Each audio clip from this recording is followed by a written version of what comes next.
America's infrastructure is crumbling faster than a Nature Valley bar, which is why Joe Biden has released an ambitious plan to rebuild. His new infrastructure bill covers not just roads and bridges, but also manufacturing, high-speed internet, green energy, and even home health care for the elderly. And yeah, I know that last one isn't really infrastructure, but come on. You know, Biden had to throw a little something in there for himself, you know what I mean? So this bill would be a huge investment in America.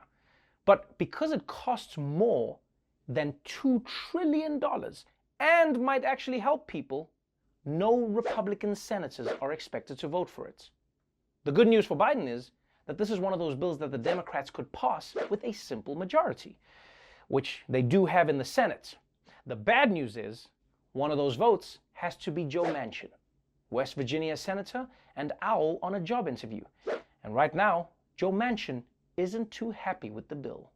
Joe Manchin might be a roadblock to the infrastructure plan. The one man who may control the fate of President Biden's agenda is not making life easy for his fellow Democrats. Senator Joe Manchin has continued to rail against that 28% proposed corporate tax hike to pay for this thing. He thinks this will be broken up into 3 bills because one of the big arguments is that some things like childcare and housing aren't technically infrastructure. Look, he is that 50th vote for Democrats, and Chuck Schumer, the majority leader, can't pass anything that Biden sends over without Joe Manchin.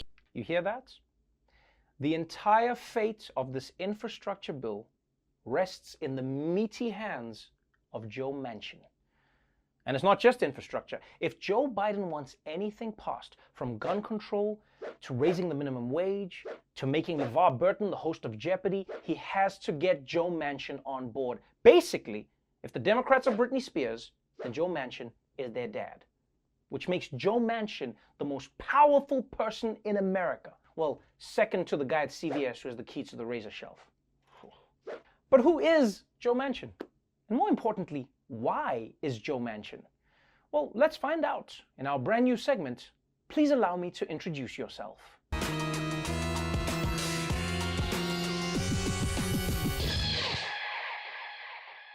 Joe Manchin first rose to prominence as the governor of West Virginia before getting elected to the Senate in 2010. And while all senators talk about reaching across the aisle, Manchin has made it a personal mission.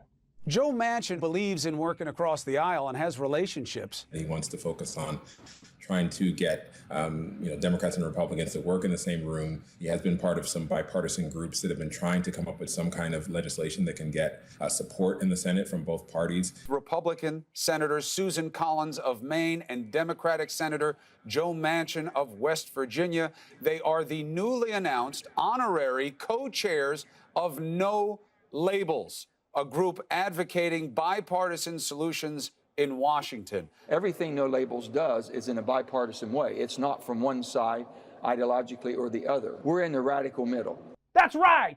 Joe Manchin is in the radical middle! He'll eat extra vanilla ice cream! Woo! Now crank up the Ed Sheeran and make a reasonable amount of noise! I will say, the term radical middle is a great way to trick your friends into riding bitch, isn't it? Ooh, the middle back seat. Ooh, so radical. Both of your legs are going to be touching one of ours. Ho-ho! But if I'm completely honest here, Manchin is kind of right.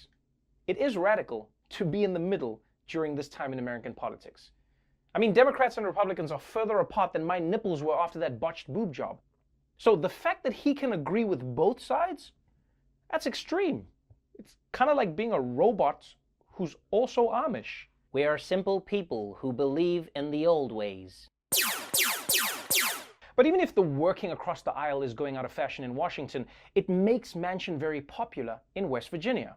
Although he's also popular there because he looks out for his people's interests, whether it's defending their coal mines or their reputations. MTV's newest reality show, Buck Wild, has been described as a Jersey Shore of Appalachia. One thing these shows have in common, they stir up controversy before they go on the air. As Chip Reed reports, a senator from West Virginia is condemning the new program's view of his home state. In no way, shape, or form is this reality, and definitely not reality in West Virginia. If it was your state and these were your children, how would you feel about it? Okay, first of all, I'm not sure that this is the best argument to make if you care about your state's tourism industry. Don't believe the reality show. This place is boring as shit. But also, Manchin can relax, because everyone is fully aware that reality TV isn't reality. I mean, think about it. The Bachelorette makes dating seem like you go ziplining with a woman and 30 other guys. That's not real. Everyone knows that dating is really just grabbing dinner with a woman and 30 other guys. Ain't nobody ziplining. But fighting for his state wouldn't be enough if Joe Manchin supported standard Democratic policies. Because don't forget, West Virginia is an extremely conservative state. So anyone who wants to get elected there has to be pretty conservative too. And Joe Manchin definitely is. He'd actually said that he regretted supporting Hillary Clinton, said he might be open to supporting Donald Trump in 2020 if he agrees with him on a number of issues. Joe Manchin tweeting this, quote, "Defund the police, defund my butt." He opposed some of President Obama's energy policies and has supported gun rights. When President Trump brought a bipartisan group to the White House, Senator Manchin from West Virginia is the first Democrat to say, all right, I'm on board, I want a wall. I'll cut federal spending, and I'll repeal the bad parts of Obamacare. I sued EPA, and I'll take dead aim at the cap and trade bill. Okay, first of all, can we just stop this thing where politicians shoot bills in their ads? It's tacky.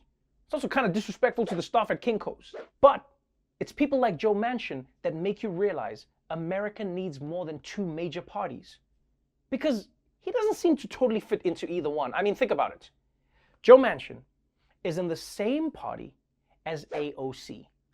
Imagine if other industries worked like this. Like, to have a career in music, you had to either join BTS or the Wu-Tang Clan. I mean, Billie Eilish is like, but I don't fit into either of those. You gotta choose, Billie, you gotta choose. So, Manchin is in the Democratic Party, but he doesn't really get along with the Democratic Party. In fact, I'm sure there are moments that get really tense when he walks by the Democrats in the cafeteria.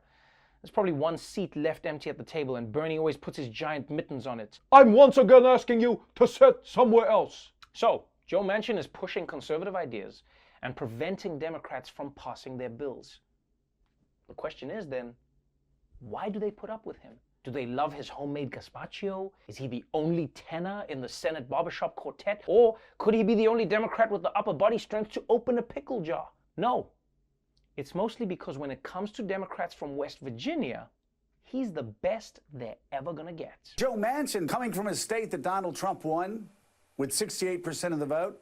He's the only Democrat who could win in West Virginia. So therefore, he's sort of an immovable object. Joe Manchin is one of the 50 Democratic votes. He's the only Democrat who can get elected to the Senate from West Virginia. And so they got to deal with Joe Manchin. Yeah. Joe Manchin may be a pain in the ass who wants everything done his way, but without him, the Democrats wouldn't have a majority at all. And then, they wouldn't get anything passed. He's like that annoying kid on your block who had a pool. Yeah, he hogged all the noodles and wouldn't let anyone use the diving board, but without him, there's no pool party. And then, you're just running through the sprinkler like a little bitch. So that's Joe Manchin. Party pooper, radically boring, and the most powerful man in America. And you might not like him, you might wish he was someone else, but if you don't want all the roads and bridges to collapse, well, you gotta get in his pool.